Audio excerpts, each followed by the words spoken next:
Gold जीता, देश को गर्व है। लेकिन आज हम आपको बताएंगे कि यूं ही नहीं कोई नीरज बन जाता है। नीरज जब गोल्ड जीत के लौटे, सबसे पहली तस्वीर मैं आपको दिखाने जा रहा हूं जो अब तक आपने नहीं देखी। ग्रीन रूम में पहुंचे, अपने टीम के लोगों से मिले। नीरज जब अंदर गए, देखिए किस तरह से उनका वेलकम किया गया। ये थी नीरज की गोल्ड जीतने के बाद एंट्री। उनके साथी उनका बेसब्री से इंतजार कर रहे थे। नीरज का तालियों के साथ स्वागत किया गया।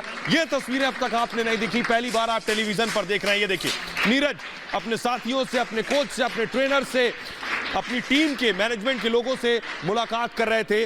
नीरज चोपड़ा, तो नीरज आपको बताएं, नीरज न सिर्फ नीरज, पूरी ओलंपिक विजेताओं की टीम कल वापस आ रही है और भव्य स्वागत की उनकी तैयारी हो रही है। स्वागत हो भी क्यों ना, क्योंकि सबसे कामयाब ये ओलंपिक है और ओलंपिक में गोल्ड जीतने वाले नीरज वापस आएंगे तो उनका स्वागत दिवाली और होली से कम नहीं होने वाला है। देखिए जरा हमारी खास रिपोर्ट, यूं ही नहीं कोई नीरज बन जाता है। 100 करोड़ 150 करोड़ आबादी में से कोई ना कोई ऐसा नौजवान उठना चाहिए जो मेरे हाथ से मेडल गिर गया रोम ओलंपिक के अंदर, वो जाके ले तिरंगा झंडा इंडिया के वहां जाके।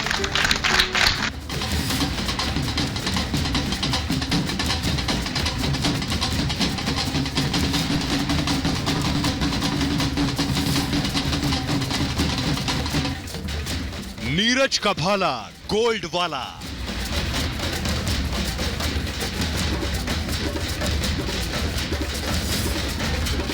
देश को गोल्डन बॉय का इंतजार।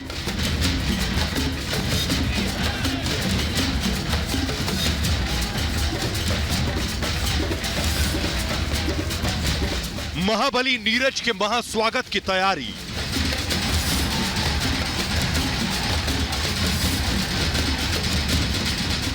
नीरज चोपड़ा कोई यूं ही नहीं बन जाता।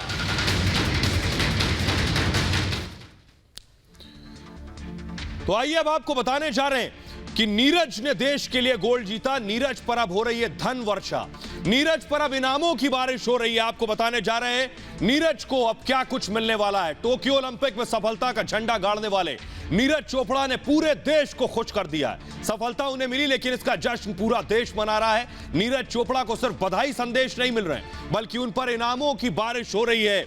नीरज चोपड़ा को आपको बताएं, हरियाणा सरकार नीरज को 6 करोड़ रुपए दे रही है। ये आप देख रहे हैं ग्राफिक्स में, हरियाणा सरकार 6 करोड़ रुपए नीरज को देगी और क्लास 1 नौकरी देने वाली है हरियाणा सरकार, ये देगी। इसके अलावा आपको बताएं, कैप्टन अमरिंदर सिंह, पंजाब सरकार 2 करोड़ रुपए नीरज को देने वाली, यानी 6 करोड़ हरियाणा सरकार और पंजाब सरकार 2 करोड़ रुपए नीरज को देगी।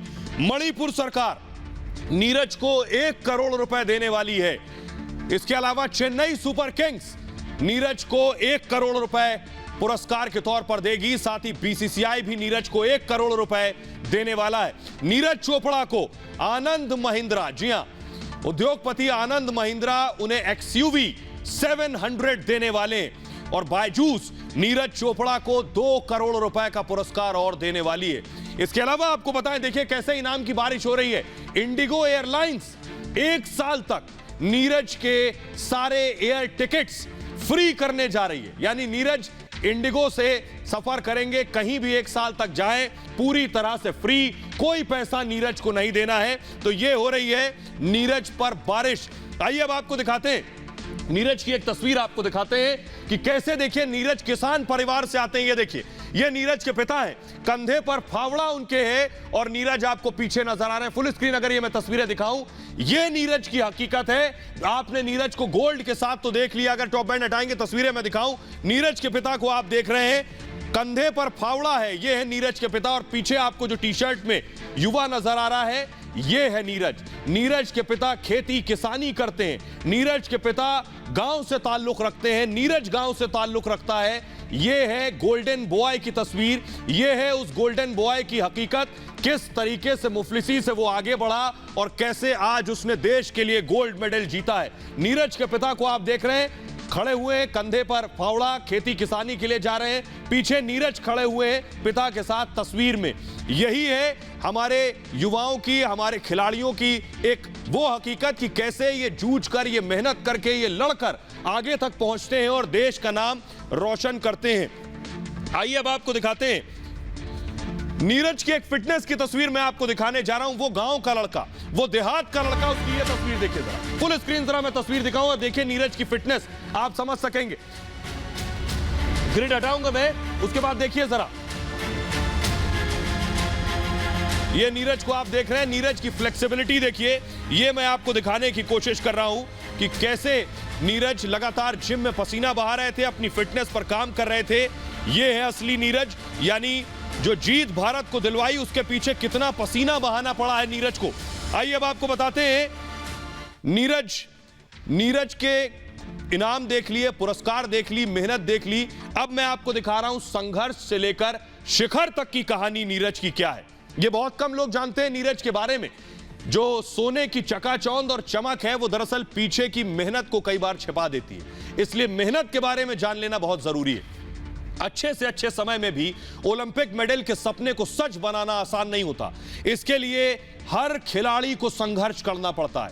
इन्हीं संघर्षों को पार करते हुए नीरज चोपड़ा ने टोक्यो ओलंपिक में वो कर दिखाया जिसका इंतजार भारत को 120 साल से था। नीरज चोपड़ा ने खून पसीना एक कर भारत के लिए यह उपलब्धि हासिल की है। देखिए वो बात नीरज के बारे में जो लोग नहीं जानते हैं। नीरज के पिता को आप इधर देख रहे हैं और ये नीरज, ये है असली नीरज। नीरज चोपड़ा किसान परिवार से आते हैं। पहली बात, आर्थिक तंगी से परिवार जूझ रहा था, यह नीरज की एक सच्चाई है। बेहतर ट्रेनिंग तक के पैसे नहीं हुआ करते थे एक दौर में नीरज के पास। और एक वक्त था, मैं आपको बताऊं, कि जब जेवलिन खरीदने के लिए, ये जो भाला नीरज फेंक रहे हैं, ये भाला खरीदने तक के पैसे नीरज के पास नहीं होते थे। पिता और चाचा ने जैसे तैसे 7,000 रुपए जोड़े और प्रैक्टिस के लिए एक जेवलिन, ये भाला ला कर दिया। 7,000 रुपए जोड़कर। अच्छा कोच नहीं था, तब वीडियो देखकर बाकायदा नीरज प्रैक्टिस किया करते थे गांव में। ओलंपिक ट्रेनिंग के लिए अपने लंबे बालों की नीरज को कुर्बानी देनी पड़ी और ओलंपिक की तैयारी के लिए लगभग 1 साल तक मोबाइल से दूर रहे, सोशल मीडिया से भी पूरी तरह से दूर हो गए थे नीरज। आइए अब आपको एक और तस्वीर दिखाने जा रहे हैं। नीरज दरअसल सेना में भी हैं, सूबेदार हैं राजस्थान राइफल्स में।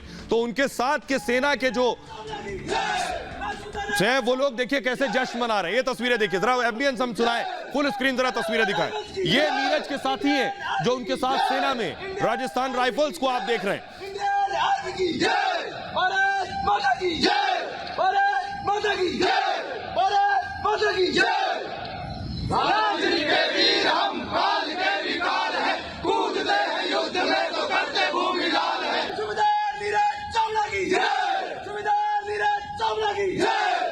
तो नीरज के साथियों को आप देख रहे हैं, नीरज राजस्थान राइफल्स में है, सूबेदार इन्हीं लोगों के साथ है, इसलिए इनकी खुशी और दुगनी और चौगनी हो गई है कि इनके साथ उठने बैठने वाले और इनके साथ सेना में शामिल जवान ने ये गोल्ड मेडल जीता है। कल गोल्ड मेडल जीतने के बाद इसी तरह से जश्न मनाया उनके साथियों ने।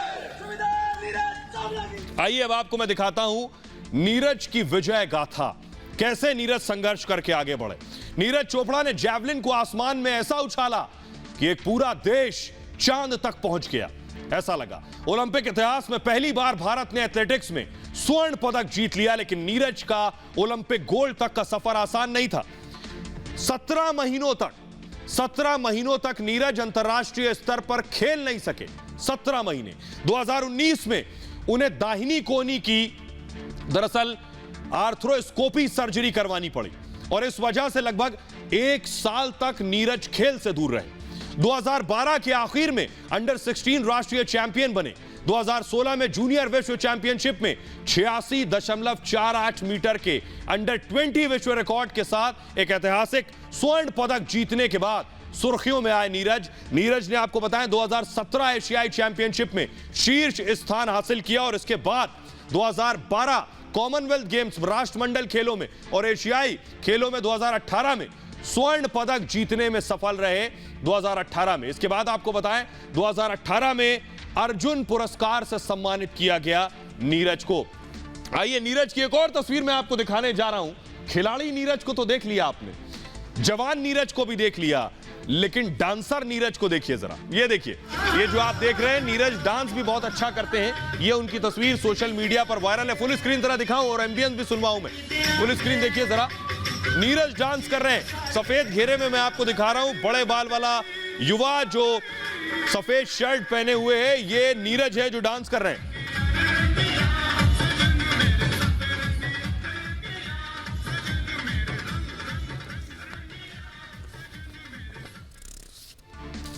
तो नीरज की आपने तस्वीर देखी। नीरज का पूरा देश बेसब्री से इंतजार कर रहा है। संभव है कल वो भारत में लैंड करेंगे। खबरों में आगे बढ़ते हैं और अगली बड़ी खबर आज की है। 2024 की आहट, विपक्ष में घबराहट। ये मैं क्यों कह रहा हूं? दरअसल प्रधानमंत्री नरेंद्र मोदी ने एक ऐसा दांव चला 2014 के बाद से कि विपक्ष, क्षेत्रीय पार्टियां चारों खाने चित हो गई। अब उनमें झटपटाहट और घबराहट है। उन्हें समझ नहीं आ रहा है कि आखिर 2024 में मोदी को शिकस्त कैसे देंगे। इसलिए प्रधानमंत्री नरेंद्र मोदी के उस दांव की काट खोज रहा है विपक्ष। देखिए जरा पीएम का वो दांव कौन सा है और विपक्ष में परेशानी किस बात को है, इस रिपोर्ट में देखिए।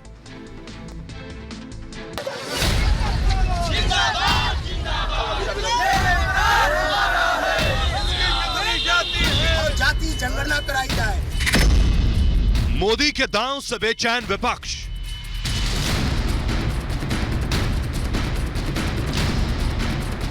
दो 2024 की आहट से विपक्ष में घबराहट।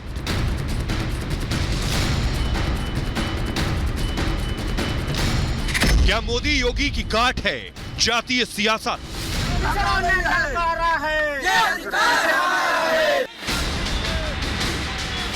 देश में एक बार फिर जातीय सियासत उबाल पर है। विपक्ष अगड़ा पिछड़ा की राजनीति के सहारे सत्ता तक पहुंचने के सपने देखने लगा है। शुरुआत 2022 के चुनाव से है, नजर 2024 के लोकसभा चुनाव पर है। प्रयोग सफल रहा तो एक बार फिर तू अगड़ा मैं पिछड़ा की सियासत चरम पर होगी।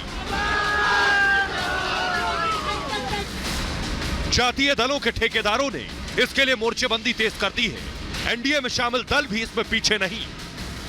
पहले कांग्रेस ने जनगणना नहीं की, हजारों करोड़ रुपए खर्च हो गए, सब गिनती हो गई, लेकिन आगे तक आंकड़े बाहर नहीं आए। जनगणना फिर होने जा रही है। भारतीय जनता पार्टी कभी जनगणना नहीं करेगी, क्योंकि वो जानते हैं आबादी में कौन ज्यादा है, आबादी में किसकी संख्या भारी है। एक बार जरूर होना चाहिए कास्ट बेस्ड सेंसस, ताकि मालूम हो जाए और जो गरीब गुरबा तबके के लोग हैं, SC ST के अलावे बाकी जो लोग हैं उनको भी इसका लाभ मिलेगा और पता चल जाएगा कि सही मायने में इनकी संख्या कितनी है। दरअसल मोदी योगी की सबका साथ सबका विकास की सियासत ने जातीय गोलबंदी के सहारे सत्ता तक पहुंचने वाले छोटे और पारिवारिक दलों के सामने बड़ी चुनौती पेश कर दी है। विकास की राजनीति से परहेज करने वाले इन दलों को जातीय गोलबंदी से ही उम्मीद नजर आ रही है। जिसकी जितनी आबादी उसकी उतनी हिस्सेदारी की मांग को लेकर के हम लोग यहाँ बैठे हैं और मंडल कमीशन लागू करो। लेकिन सवाल ये, क्या 2021 में 1990 के दशक वाली सियासत कामयाब हो पाएगी? बदले वक्त के साथ केंद्र सरकार को भी शायद इस सच का एहसास है और इसीलिए सरकार ने संसद में जातीय जनगणना से साफ इनकार कर दिया। भारत सरकार ने नीतिगत फैसला किया है कि जनगणना में SC और ST के अलावा अन्य जातिवार आबादी की गणना नहीं कराएगी। बीजेपी जातीय जनगणना का सियासी नुकसान बखूबी समझती है, इसलिए उसका जोर सबकी तरक्की की बात करने में है, ताकि पिछड़ों को उसका हक मिल जाए और अगड़ों में नाराजगी न हो। ये नेताओं की सोच बताता है। जो लोग इतनी छोटी सोच रखें वो उत्तर प्रदेश का नेतृत्व कैसे करेंगे? बीजेपी सरकार पिछड़े और दलितों के साथ में अन्याय कर रही है। और आइए अब आपको बताने जा रहे हैं प्रधानमंत्री नरेंद्र मोदी का वो दांव जिसने विपक्ष को सबसे ज्यादा परेशान कर दिया। उसके लिए सबसे पहले मैं आपको दिखाता हूं, पूरे देश की आबादी पर एक नजर डालिए जरा, ध्यान से देखिएगा ये ग्राफिक्स जो मैं आपको दिखाने जा रहा हूं। पूरे देश की आबादी, ये देखिए जरा, ये आपके सामने है। ये जो रिंग आप देख रहे हैं इसे ध्यान से देखिए। देश में सबसे ज्यादा आबादी किसकी है? 52% आबादी है OBC यानी अदर बैकवर्ड क्लास, पिछड़ा वर्ग। देश में सबसे बड़ी आबादी है, अन्य 26% है। इसके अलावा आप देखिए दलित और आदिवासी SC ST 22% है। ये जो 52% आप देख रहे हैं, ये जो 52% आप देख रहे हैं, दरअसल इसी 52% में क्षेत्रीय दलों की राजनीति टिकी रहती थी। बीजेपी ने इसी 52% में सेंध लगाई है, इसीलिए सबसे ज्यादा परेशान ये क्षेत्रीय दल हैं कि पिछड़ा वर्ग में सेंध लगाई बीजेपी ने, जिसने सबसे ज्यादा क्षेत्रीय दलों को परेशान किया। इस 52% को आप ध्यान से देखिए। अब इसके आगे की कहानी आपको दिखाते हैं कि 52% पर आगे की कहानी क्या है। इस 52% में कौन कौन सी जातियां आती हैं और कौन कौन उनके ठेकेदार और रहनुमा हैं। देखिए जरा, अब उस 52% के अंदर देखिए क्या है। 52% के अंदर आते हैं यादव, 10% यादव आते हैं और 14.5% यादव बिहार में। 10% यादव किसमें आते हैं? उत्तर प्रदेश में। और 14.14% बिहार में यादव है। ये पिछड़ा वोटर है। ये किसका वोटर है ये आपको बताएंगे। अब देखिए जरा दूसरी तस्वीर, कुर्मी 12.5% कुर्मी उत्तर प्रदेश में और बिहार में 4% कुर्मी वोटर है। ये पिछड़ा वर्ग का वोटर है। ध्यान से देखिएगा, पूरा गणित आप समझ जाएंगे और विपक्ष की परेशानी भी। कुशवाहा, ये कुछ जातियां हैं जो मैं आपको बता रहा हूं पिछड़ा वर्ग में जिनकी ज्यादा भूमिका है। 8.5% के आसपास, 8.6% जो है वो मैं आपको दिखा रहा हूं कुशवाहा जाति है और बिहार में 6.5% कुशवाहा जाति है। एक और ग्राफिक्स मैं आपको दिखाऊं, ये जो हकीकत है ये पिछड़ी जातियों की। गुर्जर लगभग उत्तर प्रदेश में 6% हैं, बिहार में ना के बराबर है। गुर्जर के अलावा अगली जो पिछड़ा जाति आती है वो है लोध, 6% यूपी में है, बिहार में ना के बराबर है। इनकी सियासत कौन करता है? इनकी सियासत कौन करता है? ये जो मैंने पिछड़ी जातियों के नाम आपको गिनाए, जो देश का सबसे बड़ा ओबीसी वर्ग है 52%, उसके अंदर जो जातियां आती हैं उनके रहनुमा कौन कौन है। देखिए जरा क्या किया बीजेपी ने। उनके पहले रहनुमा यादव की ठेकेदारी रहनुमाई उत्तर प्रदेश में अखिलेश यादव के पास है, बिहार में तेजस्वी यादव के पास है कि यादव का वोट तो इन्हीं को मिलेगा। लेकिन बीजेपी ने अब गेंद उलट दी। कैसे? जो पिछड़ा वर्ग में गैर यादव था वो कौन था? कुर्मी। बीजेपी ने क्या किया? उत्तर प्रदेश में अनुप्रिया पटेल को साथ मिलाया तो कुर्मी वोटर, गैर यादव वोटर बीजेपी के पास आ गया। बिहार में कुर्मी वोटर नीतीश के पास है, नीतीश के साथ मिलकर बीजेपी चुनाव लड़ी तो वो वोटर भी बीजेपी के पास। यानी ओबीसी के अंदर बीजेपी ने कैसे पेनिट्रेट किया। ये देखिए, उत्तर प्रदेश में कुशवाहा, केशव प्रसाद मौर्य को जोड़ा पार्टी के साथ, पहले अध्यक्ष बनाया, उसके बाद अब उप मुख्यमंत्री बनाया। उपेंद्र कुशवाहा बिहार में ओबीसी की एक और बड़ी जाति को बीजेपी ने अपने साथ जोड़ लिया। यही छटपटाहट है लालू यादव की, यही छटपटाहट है अखिलेश यादव की कि पिछड़े के नाम पर जो सियासत करते थे उनकी सियासत अब काम नहीं आ रही है। तो ये मैंने आपको दिखाया कौन कौन दरअसल किस किस जात की सियासत कर रहा था। आइए अब मैं आपको बताने जा रहा हूं कि आखिर हुआ क्या। मैं आपको इसकी हकीकत बताने जा रहा हूं, कैसे बीजेपी ने दरअसल बाजी पलट दी। आइए नतीजों के जरिए मैं आपको दिखाऊंगा, नतीजों के जरिए मैं आपको दिखाने जा रहा हूं। ये देखिए, बीजेपी ने सोशल इंजीनियरिंग की। उत्तर प्रदेश में अनुप्रिया पटेल को जोड़ा तो गैर यादव वोटर जुड़ गया। नतीजे आपके सामने देखिए जरा, बीजेपी 325 प्लस, अखिलेश यादव 47 पर आ गए जो पिछड़े के नाम पर सियासत करते हैं। मायावती 19 पर आकर टिक गई और कांग्रेस के कहने क्या 7 पर आकर रुक गई। ये बीजेपी की सोशल इंजीनियरिंग का एक रिजल्ट, एक नतीजा था। बिहार का मैं आपको दिखाता हूं किस्सा। बिहार की तस्वीर भी देखिए कि बीजेपी ने कैसे अपनी पॉलिटिक्स को आगे बढ़ाया और विरोधियों को चारों खाने चित्त कर दिया। ये देखिए जरा, बिहार के नतीजे आपको दिखाने जा रहा हूं। बिहार में क्या किया? उपेंद्र कुशवाहा को जोड़ा, बिहार में नीतीश कुमार को जोड़ा, कुर्मी और कुशवाहा वोटर जोड़ा और पिछड़ा वोटर साथ आया। तो बिहार के नतीजे देखिए जरा, 125 प्लस कांग्रेस और आरजेडी का देखिए 110। यहां भी बीजेपी ने बाजी मार ली। तो बीजेपी ने वो सबसे बड़ा 52% जो वोट बैंक था उसमें जो सेंधमारी की है सोशल इंजीनियरिंग के जरिए और दांव के जरिए, यही सियासी समझ है। यही सबसे ज्यादा परेशानी है अखिलेश यादव की, तेजस्वी यादव की और पिछड़ों की सियासत करने वालों की। आइए अब आपको दिखाते हैं बीजेपी का मास्टर स्ट्रोक। देखिए जरा, बीजेपी ने कैसे मास्टर स्ट्रोक चला, कैसे सेंधमारी की है, यह मैं आपको दिखाने जा रहा हूं। सबसे बड़े वोटर में बीजेपी ने कैसे सेंध लगाई है। विपक्ष की बौखलाहट के पीछे का सच यह है कि केंद्र की मोदी सरकार और उत्तर प्रदेश की योगी सरकार ने बिना शोर शराबे के उनके वोट बैंक में मजबूत पैड बना ली। अभी बीजेपी के पास सबसे ज्यादा ओबीसी वोट है और इसी वजह से आज वो केंद्र की सत्ता में और उत्तर प्रदेश में भी यह संभव हुआ सरकार की नीतियों की वजह से। सरकार ने संवैधानिक और कानूनी रूप से जो भी संभव हुआ ओबीसी के लिए किया। पहले बीजेपी को ब्राह्मणों और बनिया की पार्टी कहा जाता था, लेकिन केशव प्रसाद मौर्य जैसे नेताओं को आगे बढ़ाकर बीजेपी ने ओबीसी समुदाय को सीधा सीधा संदेश भेज दिया, यानी ओबीसी को आगे बढ़ाया। बिहार में भी पार्टी ने पिछड़ी जाति के नेता को डिप्टी सीएम बना दिया। बीजेपी ने यूपी में अनुप्रिया पटेल की अपना दल और संजय निषाद की पार्टी से गठबंधन कर अपनी जड़ें पिछड़ों में और मजबूत कर ली। वहीं बिहार में मुकेश सहनी की अपना दल और जीतन राम मांझी की हम से समझौता किया और मोदी सरकार ने अपने मंत्रिमंडल में 27 ओबीसी नेताओं को मंत्री बनाया। इनमें कई उत्तर प्रदेश से हैं। मेडिकल एजुकेशन की बात करें तो यहां भी मोदी सरकार ने मास्टर स्ट्रोक चला, आरक्षण का ऐलान कर दिया। 27% ओबीसी अपने इरादे साफ कर दिए इस आरक्षण के ऐलान के साथ। इसके अलावा आपको बताऊं कि मोदी सरकार ने गांव-गांव तक बिजली, सड़क, पानी, पक्के मकान और गैस चूल्हा और फ्री वैक्सीनेशन जैसी सुविधाएं पहुंचाकर लोगों के दिल में जगह बनाई, क्योंकि इसका सबसे ज्यादा फायदा और असर ओबीसी और दलित जैसे वंचित समुदाय पर हुआ, जिनकी ज्यादा आबादी गांव में ही रहती है। आइए अब आपको दिखाते हैं हुआ क्या।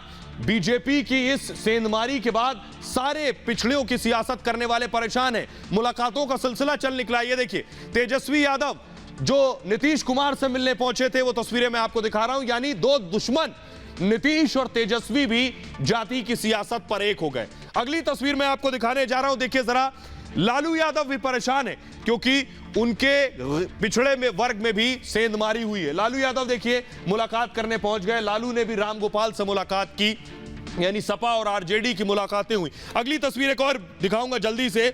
लालू अखिलेश यादव से भी मिलने पहुंच गए। ये देखिए, लालू अखिलेश यादव से भी मिलने। यहां भी बात हुई कि जाति के आधार पर जनगणना क्यों नहीं कराई जा रही, क्योंकि सभी की परेशानी एक ही है, बीमारी एक ही है और मर्ज एक ही है। एक और तस्वीर मैं आपको दिखाने जा रहा हूं। चौटाला के साथ आप देख रहे हैं नीतीश कुमार बैठे हुए मिल रहे हैं। चौटाला जाट समुदाय भी ये कह रहा है कि उसे ओबीसी में शामिल किया जाए। ये जो मुलाकातों का सिलसिला है, ये बखूबी आप समझ सकते हैं कि आखिर इसके पीछे वजह है क्या।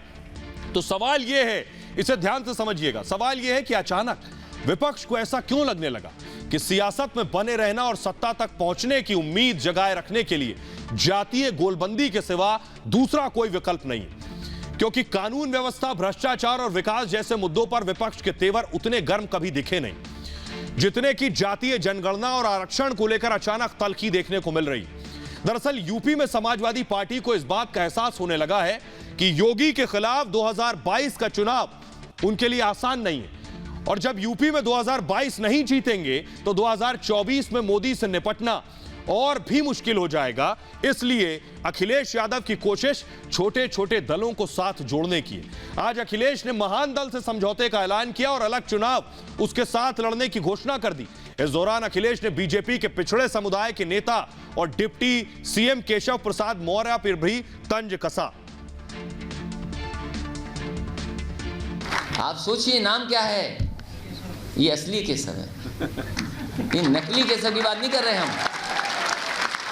अगर राजपाल कश्यप ने कुछ कहा है असली और नकली वाली बात, तो बताओ केसर कौन है। तो दरअसल अखिलेश का पूरा जोर जातीय सियासत पर है और इसी सिलसिले में वो उन छोटे दलों को साथ जोड़ने में लगे जो पूरी तरह से जात पात की राजनीति के लिए जाने जाते हैं। अखिलेश यादव जात पात की सियासत में कितनी दूर तक निकल चुके हैं वो इससे समझा जा सकता है कि उनकी पार्टी ने मांग कर दी है कि जातीय जनगणना कराई जाए, आबादी के अनुपात में हिस्सेदारी मिले और प्राइवेट सेक्टर में भी आरक्षण लागू हो। हालांकि अखिलेश को कितनी कामयाबी मिलेगी कहना मुश्किल है, क्योंकि अपनी रणनीति को लेकर अखिलेश खुद कंफ्यूज नजर आते हैं। अखिलेश कभी छोटे दलों से समझौते पर जोर देते हैं, कभी अखिलेश यादव ब्राह्मण सम्मेलन की बात करते हैं और 5 ब्राह्मणों को बुलाकर परशुराम की तस्वीरें भेंट करते हैं, तो कभी योगी को हराने के लिए विपक्षी एकता की दुहाई देते हैं। दरअसल मोदी और योगी की जोड़ी ने विपक्ष के सामने इतनी बड़ी लकीर खींच दी है कि विपक्षी दलों को समझ नहीं आ रहा कि वो इसकी काट निकालें कैसे। परेशानी अखिलेश को ही नहीं, मायावती को भी है। अब तक मायावती ब्राह्मणों को साधने की कोशिश में लगी थी, अब वो राजपूतों की शरण में चली गई। खबर है कि मायावती राजपूतों को लुभाने के लिए रणनीति बना रही है। उत्तर प्रदेश में 2022 सामने है, तो बिहार में कब चुनाव हो जाए कहना मुश्किल है। और इसलिए 2024 में 3 साल की देरी के बावजूद बिहार में भी जातीय गोलबंदी तेज है।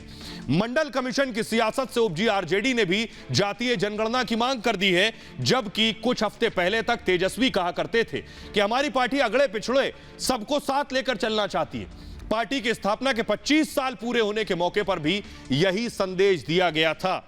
बिहार में तेजस्वी जाति की सियासत करें, नीतीश की सरकार बीच मझधार में हो और बीजेपी नीतीश कुमार को भाव भी ना दे, तो सियासत के माहिर खिलाड़ी नीतीश भला चुप कैसे रह सकते हैं। नीतीश ने पेगासस जासूसी कांड की जांच की मांग कर दी है, माहौल गरमा दिया। जेडीयू नेता एक बार फिर नीतीश को प्रधानमंत्री मटेरियल बताने लगे। खुद नीतीश ने जातीय जनगणना की मांग कर बहुत कुछ इशारा साफ कर दिया है।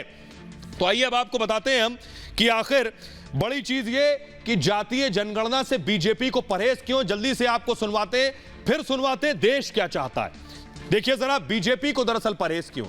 बीजेपी को परहेज और ऐतराज होने के पीछे बड़ी वजह है और कई वजह है। राष्ट्रीय पार्टियां अमूमन इस पर ऐतराज करती हैं। वजह पहली यह है कि अगर बीजेपी जातीय जनगणना की तरफ जाएगी तो जातियों के बीच तनाव और टेंशन और ज्यादा बढ़ जाएगी, वैमनस्य बढ़ेगा, अगड़े पिछड़ों की सियासत देश में और तेज हो जाएगी।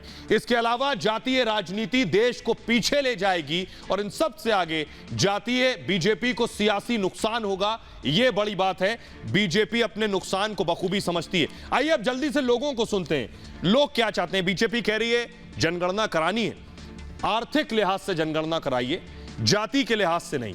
तो आर्थिक जनगणना होनी चाहिए या जातीय? लोगों को सुनिए, लोग क्या कह रहे हैं। जातीय आधार पर नहीं, इससे जातीयता को बढ़ावा मिलेगा और इससे वैमनस्य फैलेगा। जाति आधार पर होगा तो पता चलेगा कि कौन कितना कास्ट है, और राजनीति लोग भी यही चाहते हैं। आर्थिक आधार पर इसलिए होना चाहिए, हर जात गरीब होता है, जात में कोई गरीब अमीर थोड़े है। बिहार में अगड़ों की संख्या कम है, अगड़े वोटर्स कम है। अगर जनगणना में उनकी आबादी 80% हो जाती है, कहेंगे 80% नौकरी मेरा, तो टारगेट वहाँ है। अगर जातिगत में आते हैं तो फिर देश का एकता में दिक्कत हो जाएगा। ये आर्थिक स्थिति का होना ही जरूरी है। जनगणना आर्थिक आधार पर होना चाहिए। जाति के आधार पर जरूरी थोड़ी ना है, हर समुदाय एक समान है। आर्थिक स्थिति के समझ के चलें तो ज़्यादा अच्छा रहेगा। जातिगत जो जनगणना होगी उसमें जातियाँ सब बांटी जा रही हैं, तो जो गरीब है तो उस आधार से जो है अगर जनगणना होती है तो उसमें अच्छा रहेगा। हर बिरादरी में गरीब लोग होते हैं, आर्थिक जनगणना होना बहुत जरूरी है। निम्न श्रेणी के गरीब लोग होते हैं, उनको लाभ नहीं मिल पाता है। जातिगत आधार पर तो फायदा मिलेगा। जातिगत कोई मायने नहीं रखती, कितने जाति से कितने लोग बिलोंग कर रहे हैं, तभी तो विकास हो पाएगा। आर्थिक आधार पर जैसे बहुत लोग गरीब तबके के लोग भी तो हैं, जातिगत मेरे हिसाब से आर्थिक आधार ही होना चाहिए। जो भी वर्तमान समय चल रहा है, इस समय में हमें लगता है कि आर्थिक तौर पे जनगणना हो तो ज़्यादा बढ़िया है। आइए आगे बढ़ते हैं और अब आपको बताते हैं जुबानी जंग के 2 हथियार। उत्तर प्रदेश में चुनाव है, चुनाव से पहले योगी आदित्यनाथ ने 2 हथियार दाग दिए। सबसे पहले आपको बताते हैं, आइए 2 हथियार हैं कौन से जो योगी ने दागे और सीधे अखिलेश के निशाने पर जाकर लगे। 2 हथियार आपकी टेलीविजन स्क्रीन पर। सबसे पहले योगी आदित्यनाथ ने निशाना साधते हुए डीएनए शब्द उछाला, अखिलेश ने लपका, लेकिन अखिलेश खुद ट्रैप हो गए। दूसरा हथियार योगी आदित्यनाथ का अब्बा जान अखिलेश पर मारा और अखिलेश खुद उसमें फंस गए। आइए अब आपको बताते हैं जरा अखिलेश यादव पर योगी ने हमला क्या किया था। देखिए जरा, योगी का पहला हथियार क्या था। योगी आदित्यनाथ ने क्या किया, योगी ने दरअसल अखिलेश यादव पर टिप्पणी करते हुए कहा, उनके अब्बा जान कहते थे, यह अखिलेश यादव के संदर्भ में उन्होंने कहा, उनके अब्बा जान कहते थे अयोध्या में परिंदे को भी पर नहीं मारने देंगे, लेकिन अब वहां राम मंदिर का निर्माण शुरू हो गया है। अगले 3 साल में वहां एक बड़ा भव्य मंदिर होगा। योगी आदित्यनाथ ने अब्बा जान अखिलेश के पिता मुलायम सिंह यादव के संदर्भ में कहा और अखिलेश को यह तीर बहुत जोर का लगा। देखिए जरा और सुनिए अखिलेश को।